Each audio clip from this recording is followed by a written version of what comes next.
I am Bharat Prasad Verma, English teacher in BP Higher Secondary School, Dulahipur, Chandauri. I have already taught assertive sentence and interrogative sentence. Today, I shall teach imperative sentence.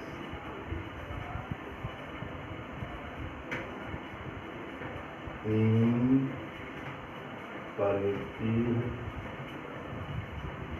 sentences.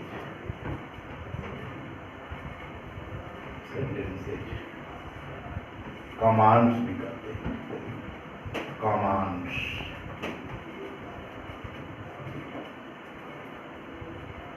Hindi में इसको हम सामान्य तौर पर आज्ञा सूचक वाक्य कहते हैं।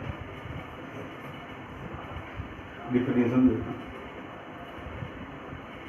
imperative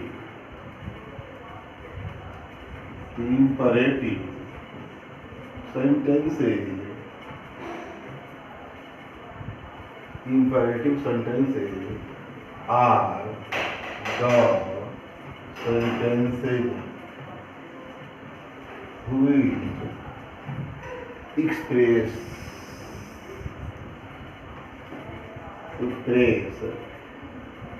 express the idea of the नाम से हमें कमांड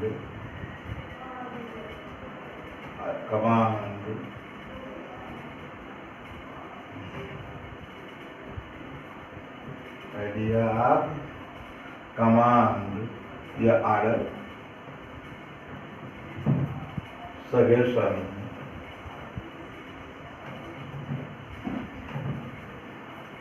advice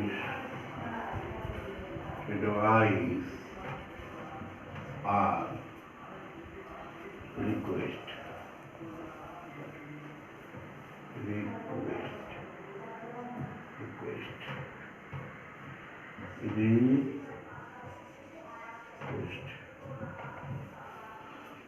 इंपरेटिव सेंटेंस वे सेंटेंस हैं जिसमें कमांड में आज्ञा, ऑर्डर, कमांड या ऑर्डर, सजेशन सुझाव, एडवाइस सलाह या अथवा रिक्वेस्ट अनुमति या प्रार्थना का को अभिव्यक्त करते हैं, बतलाते हैं। कि कहने का मतलब यह है कि इंपरेटिव सेंटेंस में क्या होता है, ये विचारों को, आज्ञा वाले विचारों को, सलाह वाले विचारों को, अनुमति वाले विचारों को अभिव्यक्त किया जाता है, बताया जाता है। कुल मिलाकर इसका 3 एग्जाम्पल इसको ले लेते हैं। जैसे एग्जाम्पल है ओपन द डोर। पहले ये बता दूं कि इंपरेटिव सेंटेंस प्राय वर्ब से शुरू होते हैं। ऐसे तो इसके भी 2 प्रकार हैं, इंपरेटिव विथ वर्ब और imperative without verb. Imperative without verb के बारे में पढ़ना है। Imperative without with verb, imperative without subject, imperative without subject और इंपरेटिव विथ सब्जेक्ट। तो हमें ज़्यादातर इंपरेटिव विदाउट सब्जेक्ट ही पढ़ना है। जैसे ओपन दी विदाउट सब्जेक्ट है, ओपन द डोर, ऑर्डर का बोध हो रहा है, कहा जा रहा है दरवाजा खोलो, आदेश किया जा रहा है। इसमें लेट अस या लेटस इस तरह let us play a match,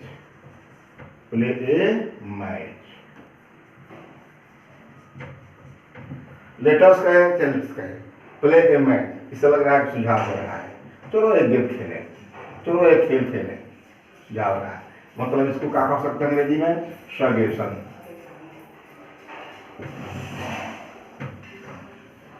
advice, किसी को इसकी सलाह दे दिया, सुझाव देना, रिक्वेस्ट कर देते हैं। प्लीज या कहेंगी, कुछ भी कहिए, please help me, please help मी, इससे पता चल रहा है कि रिक्वेस्ट है। क्या है? रिक्वेस्ट। हमने देखा कि ओपन द डोर आदेश हो रहा है, लेट अस या let's play a match, please help me, इन सबसे आर्डर, सजेशन और रिक्वेस्ट का बोध हो रहा है। सब देख रहे हैं कि सब्जेक्ट यहाँ पर छुपा है। इंपरेटिव सेंटेंस में बताया, अभी बता दूं कि इंपरेटिव सेंटेंस क्या होते हैं, विद सब्जेक्ट और विदाउट सब्जेक्ट। तो विदाउट सब्जेक्ट के बारे में ज्यादा पढ़ना है। मैं बता दूं कि यहाँ ये क्यों यहाँ सब्जेक्ट छिपा है कैसा, कौन सा सब्जेक्ट है, तो यू है। जैसे कि मैं लिख दूं read your book, read your book, read your book मतलब यहाँ सब्जेक्ट यू छिपा है, क्योंकि यू के अनुसार योर लगा है। अपनी किताब पढ़ो, तो अपना शब्द इस सब्जेक्ट यू के अनुसार है। इस स्पष्ट है कि इसमें प्रायः सब्जेक्ट यू छिपा रहता है और इसकी स्ट्रक्चर इंपरेटिव की तरह है, इंपरेटिव एसर्टिव की तरह है। एसर्टिव की स्ट्रक्चर क्या होती है, सब्जेक्ट वर्ब ऑब्जेक्ट, इस तरह। ठीक वही देख रहे हैं कि ओपन द डोर है, ओपन द डोर, इसमें क्या है, ये वर्ब है और ये ऑब्जेक्ट है, यही इसका स्ट्रक्चर है, वर्ब और ऑब्जेक्ट है। या सब्जेक्ट यू छुपा हुआ है, ये नहीं है। कहने का मतलब कि सब्जेक्ट यू नहीं है, ओपन द डोर सब सब्जेक्ट वर्ब ऑब्जेक्ट के ही पैटर्न में इंपरेटिव ही होता है, इसके अंत में फुल स्टॉप होता है। जैसे कि मैं बताया कि इंपरेटिव सेंटेंस, इसमें सलाह सुझाव आज बातों के विचारों का बोध होता है। इसमें दो प्रकार में कहा, इसके प्रकार बता दें, दो प्रकार। इंपरेटिव सेंटेंस को हम दो प्रकार लेते हैं। पहला इंपरेटिव, इंपरेटिव विदाउट सब्जेक्ट, इसी के बारे में पढ़ना भी है। ये वर्ब से शुरू होता है। ये इंपरेटिव विद सब्जेक्ट,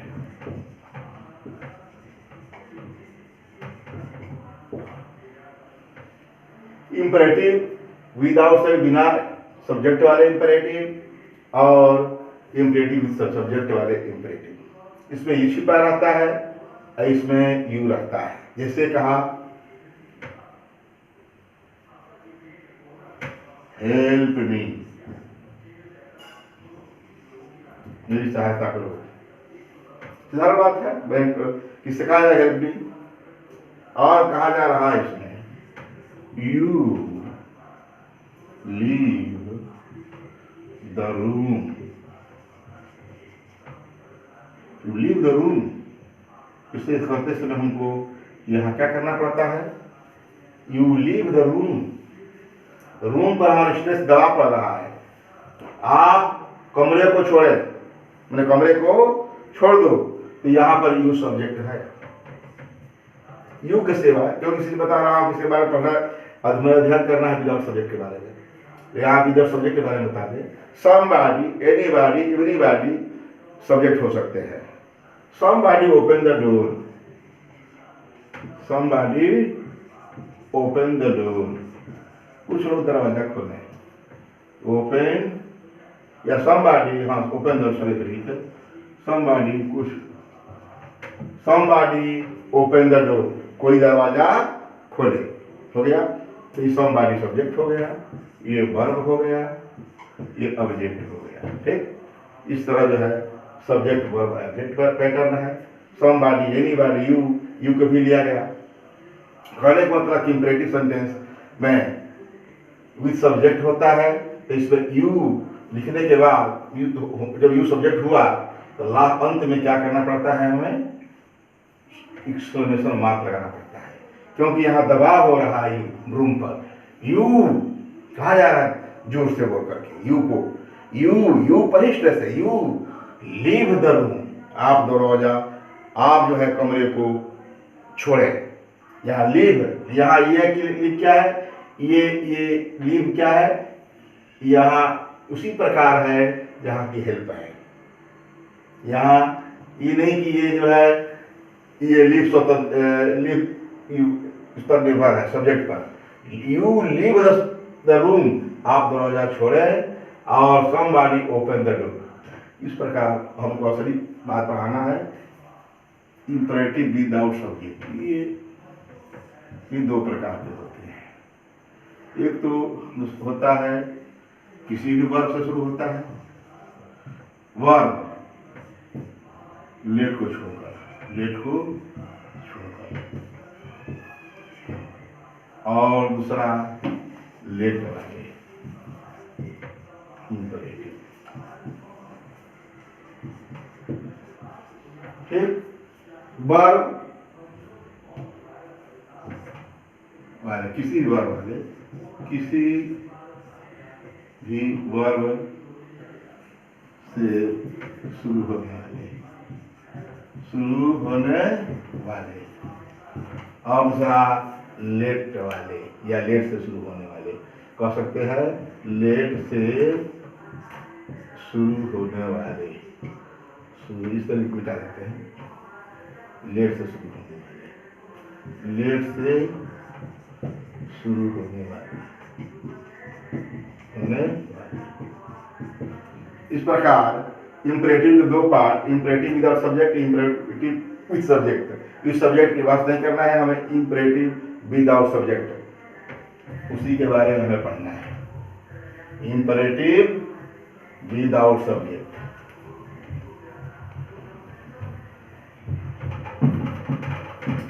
मैंने कहा कि प्राय ये कहा जाता है कि इंपरेटिव सेंटेंस वे सेंटेंस है जो है, इंपरेटिव सेंटेंस वे सेंटेंस है जो प्राय वर्ब से शुरू होते हैं। इसका सब्जेक्ट यू हमेशा छिपा रहता है। इसमें आर्डर, सलाह, अनुमति का बोध होता है।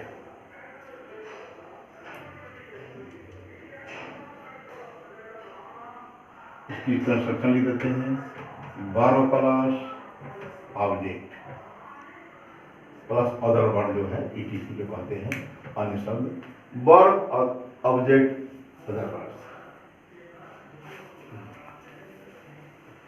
लिखते हैं। कोई इसके बारे में बता दो कि example, sit down and read your book. Read your book. Your book. कहा गया कि sit down and read your book. बैठ जाओ और अपनी किताब पढ़ो। याद लग रहा है कि sit down वर्ब है, sit down बैठ जाओ, कहा नीचे ऑब्जेक्ट जगह पर है, down एडवर्ब है, and रीड, फिर यहाँ वही वर्ब ऑब्जेक्ट है, रीड योर बुक। यह डबल कर दिया है, सब्जेक्ट और ऑब्जेक्ट के जगह पर मान लो है, सिट डाउन ऑब्जेक्ट तो है नहीं लेकिन वर्ब है, लेकिन इसको ऑब्जेक्ट पढ़ लेते हैं। Sit down and read your book, बैठ जाओ और अपनी किताब पढ़ो। इस प्रकार इसकी बनावट होती है। हम इसमें अनुमति या आग्रह वाली बात जब करते हैं, इसे किसी से अनुमति लेना है, आग्रह करना है, रिक्वेस्ट करना है, तो हम प्लीज या काइंडली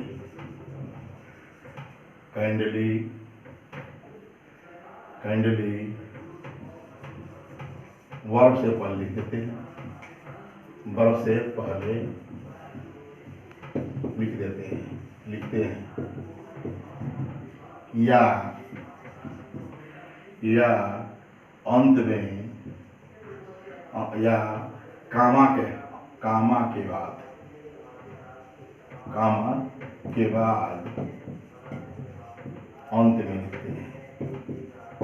अंत में लिखते हैं। जैसे कृपया मुझे कुछ पैसे कृपया मुझे कुछ पैसे दीजिए, please give me some money.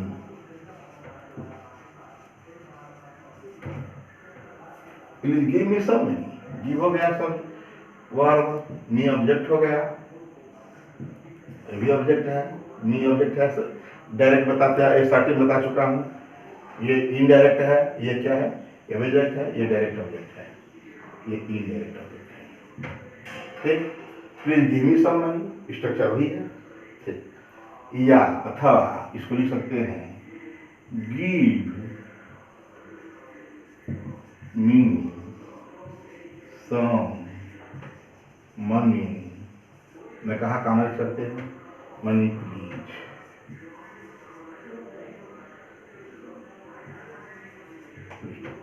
Give me some money please, हो गया ये। तो कुल मिलाकर प्लीज या काइंडली, इसको काइंडली भी लिख सकते हैं इसी बात को, काइंडली करके, kindly give me some money, ये हो गया। तो कहने का मतलब ये है कि प्लीज या काइंडली का प्रयोग करते समय इसे आगे पीछे करते हैं तो कामा लगाना पड़ता है, और पहले करते कामा नहीं लगाना है। इस प्रकार ये मैं बताया। इंपरेटिव सेंटेंस में यह भी होता है कि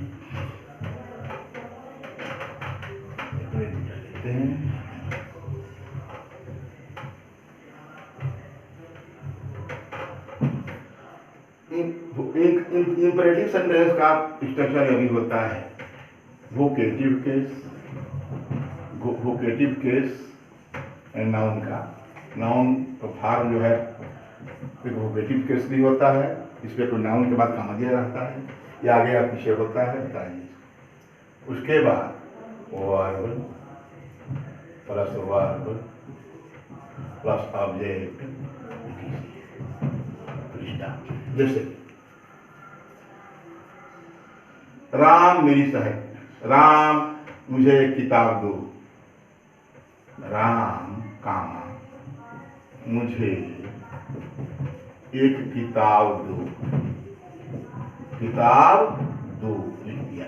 ठीक, राम को पुकारा जा रहा है ना, राम मुझे किताब दो, राम कामा गिव मी, कामा लिखना जरूरी है, give me a book.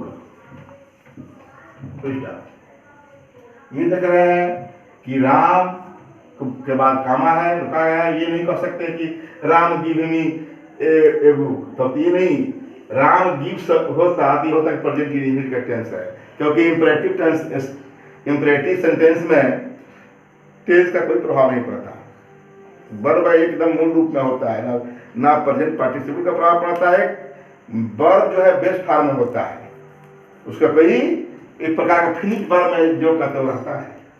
Ram give मी, अब तो गलत हो गया, मतलब ऐसा जो लिखा है सेंटेंस इसका मतलब यहाँ नोटेड, यहाँ कामा लगा है। राम रोका जा रहा है, वोकेटिव केस वह नाउन होता है जिसमें किसी नाउन को पुकारा गया होता है, इसे हम सेंटेंस में आगे या पीछे कहीं भी लिख सकते हैं। तो आगे लिखते हैं तो इसके पहले कामा है, और इसको पीछे करेंगे तो क्या होगा, देख बता दें, गिव मी ए बुक, कामा लिखने इसके बाद कामा, पहले कामा होगा, राम हो गया, give me a book Ram, या Ram give me a book, मुझे किताब, राम मुझे किताब दो, या give me a book Ram, मैंने राम का संबोधन किया गया, पुकारा गया, वोकेट किया गया, एड्रेस किया गया है, यही वोकेटिव केस है। इस प्रकार का ये होता है vocative case plus verb plus object.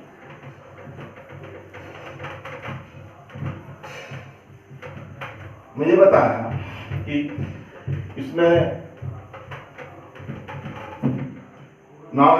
Imperative में किसी वर्ब से शुरू होने वाला बता रहा हूं, उसके बाद लेट वाला बताना है। एक बात बता दूं कि इसमें इंपरेटिव सेंटेंस में ये हम देखते हैं कि कभी कभी इंट्रोगेटिव सेंटेंस की तरह भी हम इंपरेटिव करते हैं। शैल आई हेल्प यू, क्या मैं आपकी सहायता करूं? लग रहा है कि अनुमति मांग रहा हूं। बोलिए। इससे मैं कहा कि इंपरेटिव सेंटेंस में कहा कि इंपरेटिव सेंटेंस ऐसे भी सेंटेंस आते हैं जो कि इंट्रोगेटिव की तरह लगते हैं, किंतु क्या होते हैं? इंपरेटिव होते हैं। जैसे कि इसी में कहा shall I help you, help you question mark. देखिए शैल आई हेल्प यू, और इस पर स्ट्रेस है, इस पर दबाव है, जोर पड़ रहा है। शैल आई हेल्प यू, ये क्या है? ये हमारा इसमें क्या मांग रहे हैं? अनुमति मांग रहे हैं। इंपरेटिव सेंस है कि नहीं? तो कहने का मतलब कि इंट्रोगेटिव की तरह भी इंपरेटिव सेंस होता है। इसमें हमारा अनुमति का बोध होता है। क्या बोध होता है? अनुमति का। इंपरेटिव सेंटेंस के, और मैं इतना बता दिया कि इंपरेटिव सेंटेंस जो किसी वर्ब से शुरू होते हैं और उसका क्या बताया कि वर्ब प्लस ऑब्जेक्ट है, क्या अन्य शब्द। इसमें बता दिया वर्ब ऑब्जेक्ट ईटीसी बता, अन्य शब्द बता दिया। वर्ब ये बताया काइंडली, प्लीज या kindly plus object plus verb plus object अंत में मैंने ये भी कहा कि इसमें वोकेटिव के इसको हम आगे भी लिख सकते हैं और पीछे लिख सकते हैं। प्लीज या कैंडली को पीछे करते हैं तो काम पड़ जाता है। इसमें वोकेटिव केस की होता है, वोकेटिव केस नाउन का वोकेटिव केस, नाउन और पोर्शन के लिए। उसके बाद से comma plus verb plus object plus अनुसार, इस प्रकार वे बता दिया। और हमें पढ़ना है लेट वाले इंपरेटिव सेंटेंसेस, लेट वाले इंपरेटिव सेंटेंसेस। मैं ये बता दूं, जिस प्रकार के असर्टिव और इंट्रोगेटिव में अफर्मेटिव और नेगेटिव होते हैं, उसी प्रकार इंपरेटिव में दोनों होते हैं।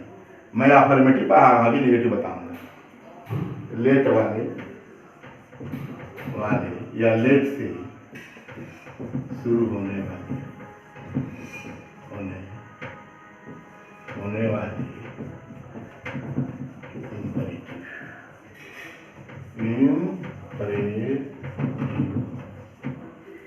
सेंटेंस, लेट से शुरू होने वाली इंपरेटिव सेंटेंस की बात क्या है? इसमें लेट के बाद प्रायः प्रोनाउन जो होते हैं ऑब्जेक्टिव केस में होते हैं। लेट के बाद जो भी प्रोनाउन होगा ऑब्जेक्टिव केस में होगा। जैसे कि ही है तो उसका हिम होगा, आई का मी होगा, मतलब फर्स्ट पर्सन और थर्ड पर्सन का ऑब्जेक्टिव होगा।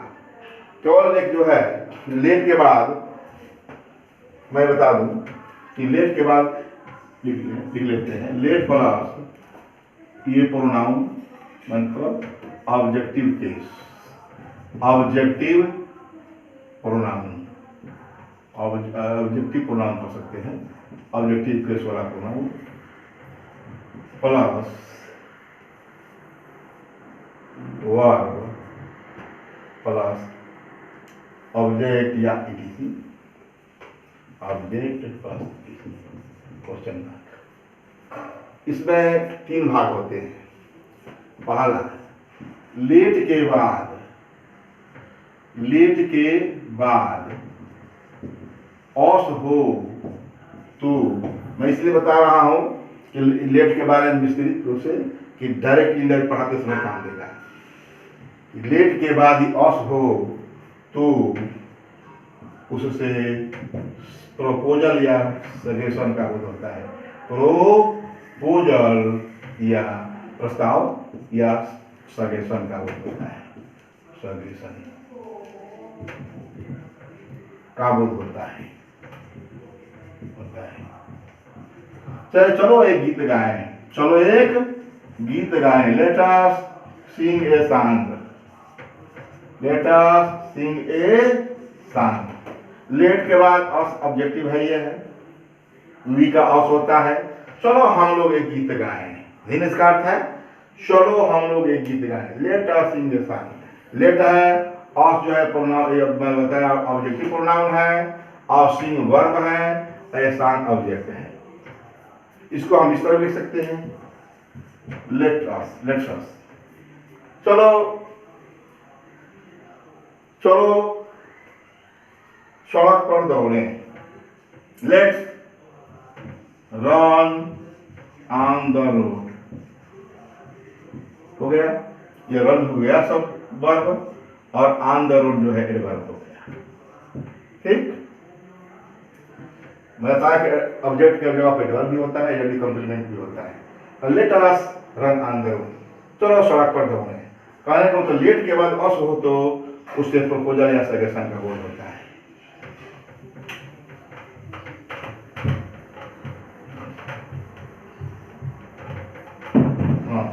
लेट के बाद इसका दूसरा पार्ट है, लेट के बाद फर्स्ट पर्सन का आई का मी, फर्स्ट पर्सन सिंगल जो आई होता है कम, लेट के बाद मी, हिम, हर थर्ड पर्सन जो भी है, देन, लेट के बाद मी, him, her, then,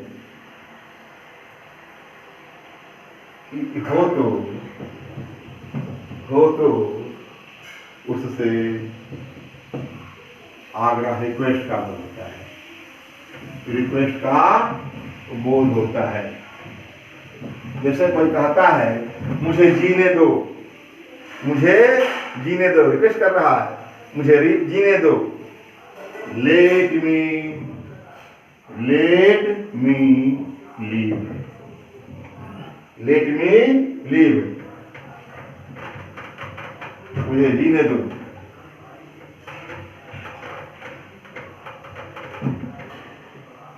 late her sing a song,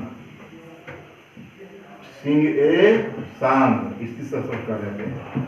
late her sing a song, कोई स्त्री है उसे गीत गाना है, कोई गाना नहीं दे रहा है तो रिक्वेस्ट हम कर रहे हैं उसे एक गीत गाने दो, या गीत गाने दीजिए, या गाने दो।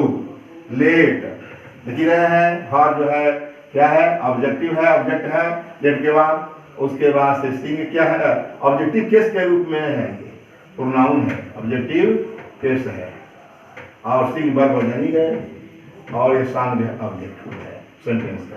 तो let her sing a song, तो लेट के बाद हर, मी, हिम, देम, उन्हें एक मैच खेलने दो, लेट देम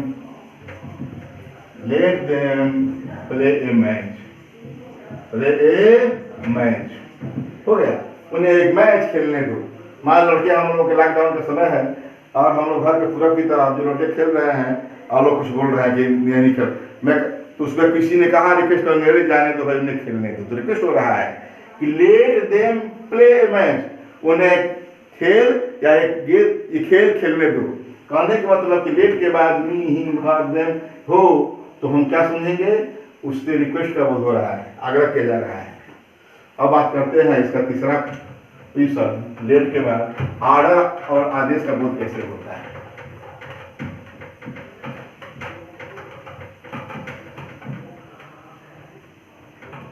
लेट तीसरा है, लेट के बाद यदि कोई नाउन हो, कोई नाउन हो तो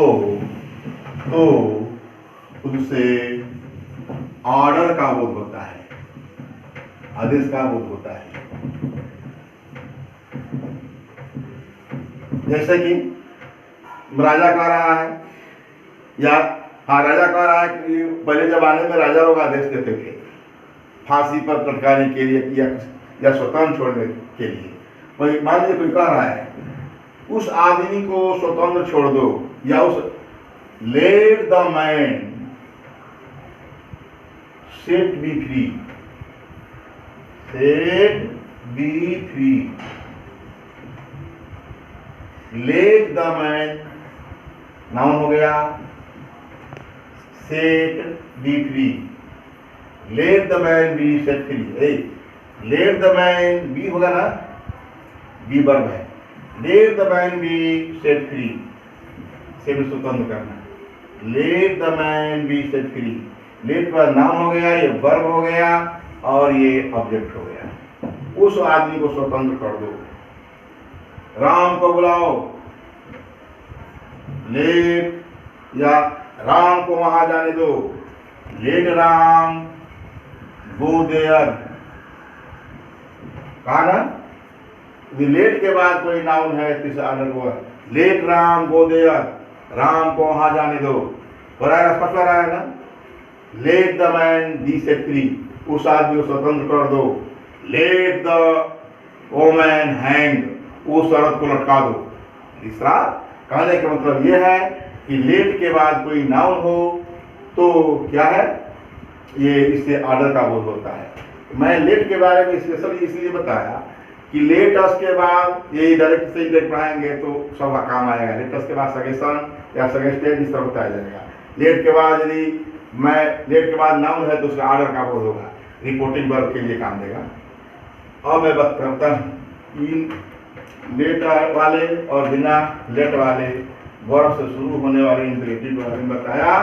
मैं इसको मैं बता दूं, पहले बताया था कि इंपरेटिव एसर्टिव और इंट्रोगेटिव की तरह इंपरेटिव के ही एसर्टिव अफर्मेटिव होते हैं और नेगेटिव होते हैं। इसका नेगेटिव बता दूं, नेगेटिव में कुछ नहीं, नेगेटिव से इससे प्राय इसका जो नेगेटिव होता है सेंस उसका सलाह और सुझाव का होता है। नेगेटिव में क्या है, दो चीज है, डू नॉट, डू नॉट या इसको हम डन, इसका हिंदी में होता है मत, और कभी कभी इसका नेवर भी होता है, नेवर, कभी भी। यही दो शब्द हैं इसको नेगेटिव में आते हैं। इसकी संरचना क्या है, डंट बटा नेवर, यही दो चीज है, डंट या नेवर, दोनों में से यही संरचना है। उसके बाद आपका वर्ब लिखो, ऑब्जेक्ट लिखो और शब्द लिखो। जैसे कि झूठ मत बोलो, क्या है, झूठ मत बोलो। बोलो मत का क्या लिख लेंगे, डंट या do not, don't not come tell a lie, ये हो गया वर्ब, ये हो गया ऑब्जेक्ट। मैं बार बार इसलिए बताता हूँ दिमाग बैठ जाए कि वर्ब और ऑब्जेक्ट इसका पैटर्न है। आई डंट बताया कि डंट हो गया।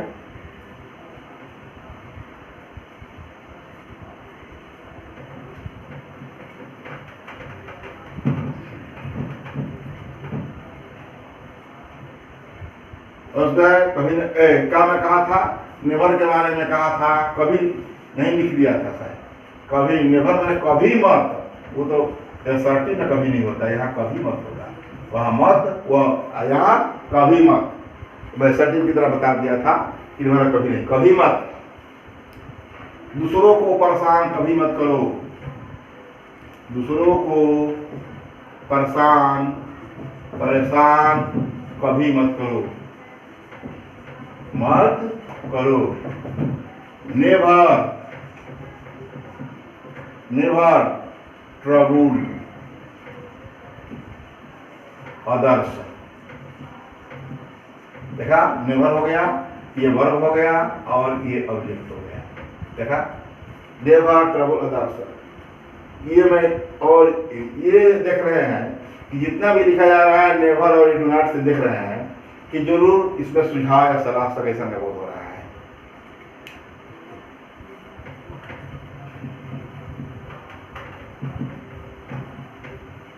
अब ये नहीं कि इसमें नेवर या डू नॉट या डंट के बाद हम वर्बे लिखेंगे। अरे इसमें प्लीज भी हो सकता है, ये भी नहीं है। मान लीजिए कि हम प्लीज वाला कोई सेंटेंस लेते हैं, मान लो प्लीज, तो इसका अफर्मेटिव ले लें, प्लीज, प्लीज हेल्प देम, कृपया उनकी सहायता करें। ये तो अफर्मेटिव हो गया।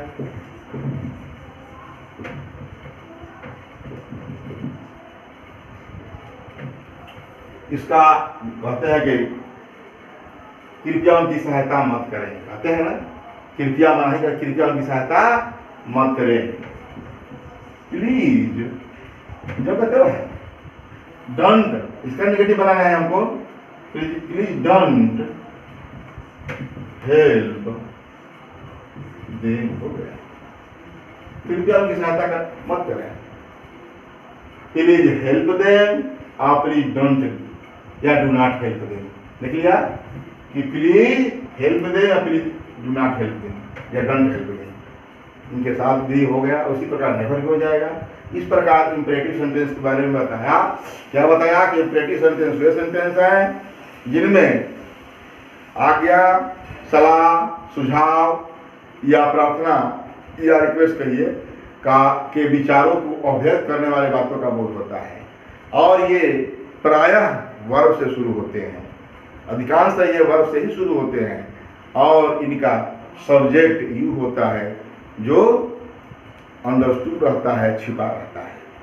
और ये इस पर असर्टिव और इंट्रोगेटिव की तरह इसके भी दो प्रकार हैं, अफर्मेटिव और नेगेटिव।